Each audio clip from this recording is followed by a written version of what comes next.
پڑھے نا بخاری مسلم.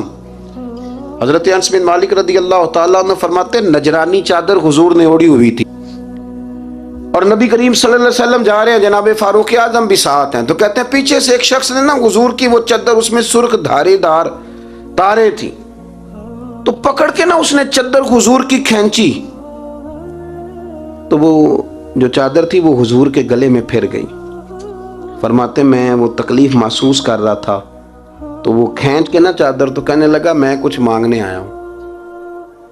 تو دروازہ زور سے کھٹکھٹائے اسے بھیگ دیتے ہو, تو دوڑ جا, دروازہ توڑے گا.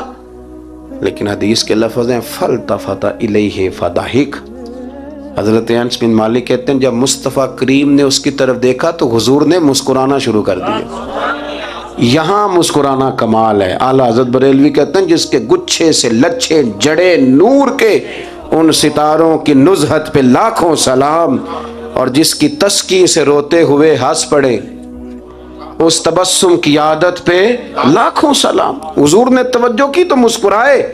فرمایا کیا لینے آیا ہو؟ کہنے لگا بھکاری ہوں, کچھ لینے آیا ہوں. چادریں کھینچ کے مانگ رہا ہے. تو نبی کریم علیہ السلام نے دیا کتنا؟ میرے کریم سے گر قطرہ کسی نے مانگا, دریا بہا دیے ہیں, در بے بہا دیے ہیں. نبی کریم نے فرمایا یہ دو پہاڑیوں کے درمیان جتنی بکریاں کھڑی ہیں ساری اسے دے دو. دو پہاڑیوں کے درمیان جتنی بکریاں کھڑی ہیں ساری اسے. وہ آیا تھا تو اسے ادب آداب بھی نہیں آتے تھے, مانگنے کا طریقہ بھی نہیں آتا تھا, لیکن گاؤں گیا تو جا کے دین کا مبلغ بن گیا. کیا تبلیغ کرتا ہے؟ کہتا ہو لوگوں غربتوں سے پریشان لوگوں آؤ میرے ساتھ, میں تمہیں مدینے لے چلوں. میرے رسول اتنا دیتے ہیں کہ غربت کا ڈر بھی نکل جاتا ہے.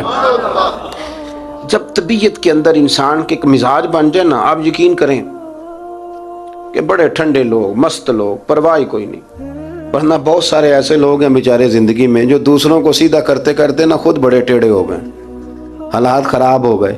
امام احمد بن حنبل وہ روایت لائے ہیں, جب ایک شخص نے آ کے حضرت عمر سے کہا تھا میں تقریر کرنا چاہتا ہوں, تو فرمایا تو نہ کرنا.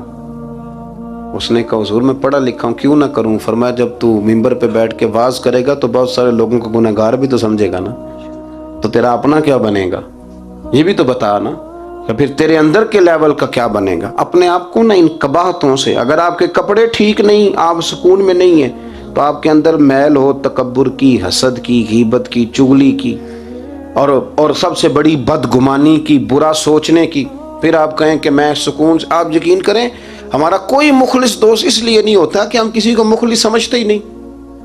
ہمارے زمانے میں سچا اس لیے کوئی نہیں کہ ہم کسی کو سچا سمجھتے نہیں. ہمیں بزرگ اس لیے نہیں ملتے کہ ہم کسی کو بزرگ ناراض نہ ہونا. میری بات پہ غور کرنا. ہمارے ہاں اس لیے کوئی ہمارا ہمدرد نہیں کہ ہم کسی کو ہمدرد. ہمارے بندے کو تو دکاندار کہہ رہے ہیں, ہر بندے کو تو جھوٹا کہہ رہے ہیں, ہر بندے کو تو دھوکے باز کہہ رہے ہیں, ہر شخص تو ہماری نظر میں جاہل ہے, ہر عالم تو معاذ اللہ ہماری نظر میں بے عمل ہے. تو جب اس قدر زیادہ ہمارا ذہن برا ہو جائے گا, یا ایھا الذین آمنوا اجتنبوا کثیرا من الظن ان بعض الظن اثم, اتنا برا سوچیں گے تو پھر تو حضور نے فرمایا نہیں کہ اللہ تمہارے گمان کے قریب ہے. اس طرح کا گمان کرتے ہو رب بھی ویسا ہی بن جاتا ہے. تو اپنی سوچوں کو ستھرا کریں, اپنی طبیعت میں نرمی لائیں. آپ اچھے بندے ڈھونڈنے ملیں گے تو رب آپ کو ڈھیروں بندے عطا کرے گا. اپنے آپ کو کمزور نہ کریں, کبھی چھوٹا نہ کریں. چھوڑیں اپنی نجی مجلسیں بھی پاک کریں, صاف ستھری کریں اور خوبصورت کریں, اور اپنی جو خلوتیں جلوتیں ان میں محنت کریں. اپنے سے دوسروں کو افضل جاننا سیکھیں, لوگوں کا اکرام کرنا سیکھیں, آداب سیکھیں, اور لوگوں کے بارے میں اچھی گفتگو کرنی سیکھیں. آپ یقین کریں یہ کام آپ کسی کے لیے کر کے دیکھیں, اللہ آپ کو سکون عطا کرے گا. اعلیٰ حضرت بریلوی رحمۃ اللہ علیہ سے کسی نے کہا تھا حضرت جی میرا دل بڑا بے سکون رہتا ہے, تو کوئی وظیفہ دیں. تو اس کا خیال تھا کچھ پڑھنے کو بتائیں گے. تو فاضل بریلوی رحمۃ اللہ علیہ فرمانے لگے اس طرح کر, کسی بندے کے ساتھ نیکی کر پر اسے پتہ نہ ہو میرے ساتھ کون کر رہا ہے, اسے خبر. فرمایا اس طرح کی نیکی کر, پھر رب تیرے دل کو قرار عطا کرے گا. وہ جو دکھا کے مسجد میں پیسے دیے جاتے ہیں وہ نام تو ہو جاتا ہے پر سکون لے جاتا ہے وہ, لیکن جو چھپا کے نیکی ہوتی ہے وہ ذرا مزہ کر جاتی ہے. اٹھ فریدا ستیا چاڑو دے مسیت, تو ستیں تے رب جاگدا, تیری ڈاڈے نال پرید, اٹھ فریدا ستیا تے خلقت ویکھن جا، متے کوئی مل جائی بخشیا تے توں وی بخشیا جا۔ آخر دعوانا ان الحمد